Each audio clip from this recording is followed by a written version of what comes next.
Hello everyone, welcome back to my channel. मेरे channel पे आपका स्वागत है। तो मैं हैंड वैक्स की वीडियो लेके आई हूँ। इनके हाथों पे बहुत ज़्यादा टैनिंग हो रखी है और यहाँ मैंने पाउडर एप्लीकेशन करने के बाद थिन लेयर वैक्स की लगा ली है। उसके बाद स्ट्रिप से उसको खींच रहे हैं। मेरे वीडियो पे हैंड वैक्स, टमी वैक्स की वीडियोस भी अपलोड हो चुकी हैं। आप जाकर मेरे पेज पर देख सकते हैं, जो कि बहुत ही बढ़िया बनी है। ठीक है, तो यहाँ हम वैक्स अच्छे से लगा के, पतली सी लेयर लगानी होती है वैक्स की। उसको लगाने के बाद स्ट्रिप से उसको खींच रहे हैं। स्ट्रिप्स को जब वैक्स के ऊपर रखेंगे तो ये बहुत अच्छे से प्रेस करें ताकि सारे बाल अच्छे से पेस्ट हो जाए। एलोवेरा वैक्स के साथ ये मैं कर रही हूँ। हमारे यहाँ सबसे ज़्यादा एलोवेरा वैक्स का यूज़ किया जाता है।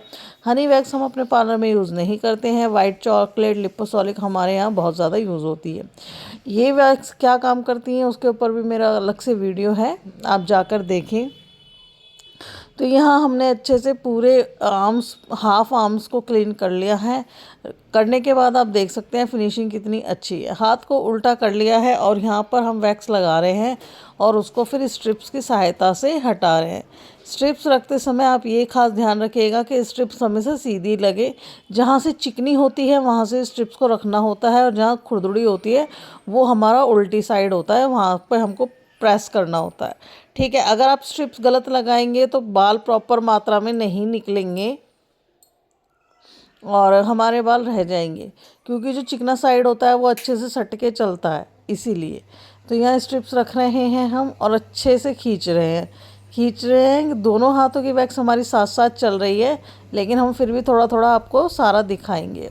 वैक्स निकालते समय इस बात का ध्यान रखें कि जहाँ पर हेयर ग्रोथ ज़्यादा है, एक तो वहाँ पर स्ट्रेचिंग करें, प्लस आपको ग्रोथ के अकॉर्डिंग ही चलना है। जैसे अभी हम यहाँ पे हमने हाथ उल्टा किया है, तो जिस फॉर्म में हेयर्स उगे हुए हैं हम उस डायरेक्शन में वैक्स लगा रहे हैं। देन उसकी मतलब अपोजिट डायरेक्शन में उसको पुल करेंगे। इससे हमारा एक एक बाल जड़ से निकल के आता है और बहुत ही अच्छा रिज़ल्ट रहता है।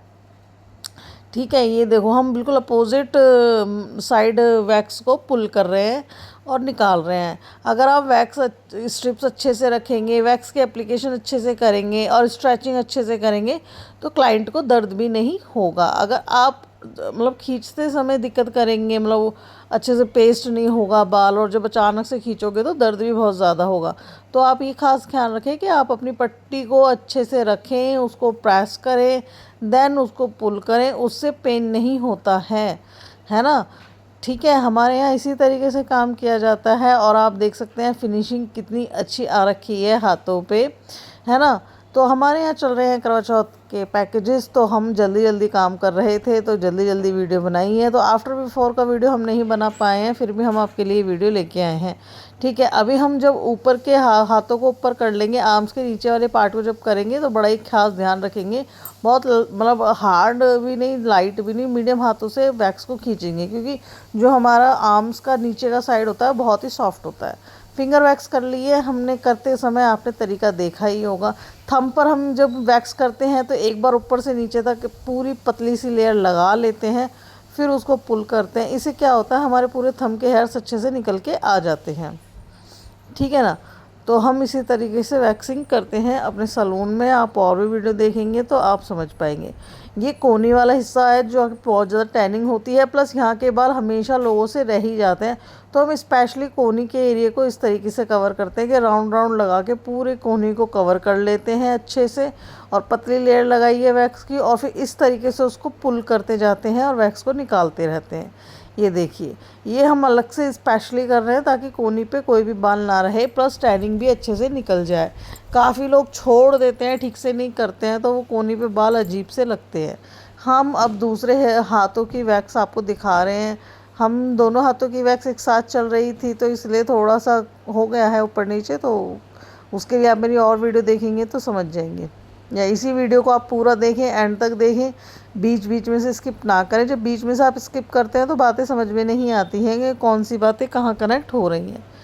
बाल एक एक निकल गया है, फिनिशिंग आप देख रहे हैं। फिर हम अपने हाथों पर आकर इस तरीके से वैक्स एप्लीकेशन कर रहे हैं, पतली लेयर कर रहे हैं और सीधा ही लगा रहे हैं। यहाँ पे भी बालों की डायरेक्शन होती है, बट हम इन्हों का हेयर ग्रोथ थोड़ा सा कम था तो हमने सीधा ही लगा लिया और उसको पुल कर दिया। इनके हाथों पे जल गया था, ये उसका निशान है।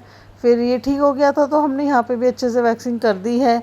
कोई भी बाल नहीं रहना चाहिए, कुछ भी नहीं रहना चाहिए, अच्छे से फिनिशिंग आ जानी चाहिए, इस बात का हमने ख़ास ख्याल रखा। ठीक, तो फिंगर्स पे करते समय आप ये ध्यान रखें कि फिंगर्स अच्छे से कवर होनी चाहिए, हाथों को अच्छे से टाइटली पकड़ें देन पुल करें, अदरवाइज़ क्लाइंट का हाथ हाथ से छूट जाता है तो बड़ा ही ऑकवर्ड फील होता है। तो इसलिए अच्छे से फिंगर्स को आप टाइट पकड़ें। यहाँ हम हाथ के बैक साइड में कर रहे हैं, इनके हाथों पे जले के निशान थे तो हम थोड़े थोड़े पार्ट पर लेके करेंगे, क्योंकि हम नहीं चाहते कि इनको किसी भी तरह का हार्म हो या ब्लड आ जाए इनके ज़ख्म से, इसलिए तो छोटे छोटे पार्ट में लगा रहे हैं वैक्स और खींच रहे हैं। इसी तरीके से हम वैक्स कर रहे हैं। ठीक है, चल रहा सारा बालों के अकॉर्डिंग ही है, बालों का अकॉर्डिंग ध्यान रखना होता है हमको। इनके अंडर आर्म्स में ग्रोथ बहुत कम थी, बहुत लाइट हेयर्स थे, तो हमने ऊपर की तरफ ही सारी वैक्स लगा दी है और एक एक बाल को अच्छे से कोट कर लिया है, क्योंकि इनके बाल बहुत लाइट भी थे और पतले भी थे, तो हमने ऊपर आर्म तक ही कवर कर लिया है, पूरे हाथ पे ही वैक्स लगा ली है। अंडर आर्म से लेके आर्म तक हमने पूरा एक लेयर लगा लिया है अच्छे से, और देन उसको प्रेस करके पुल करते जा रहे हैं इस तरीके से, ताकि अच्छे से फिनिशिंग से काम हो जाए। स्ट्रेच कर रहे हैं पीछे से जाके हम, ताकि यहाँ की स्किन जो लूज़ है वो टाइट रहे, और अंडर आर्म्स एक बार में ही कितने अच्छे से क्लीन होके आ गए, क्योंकि यहाँ पर ग्रोथ काफ़ी कम था। उसके बाद हम दोनों हाथों को क्लीन कर देंगे। Bye bye, thanks for watching.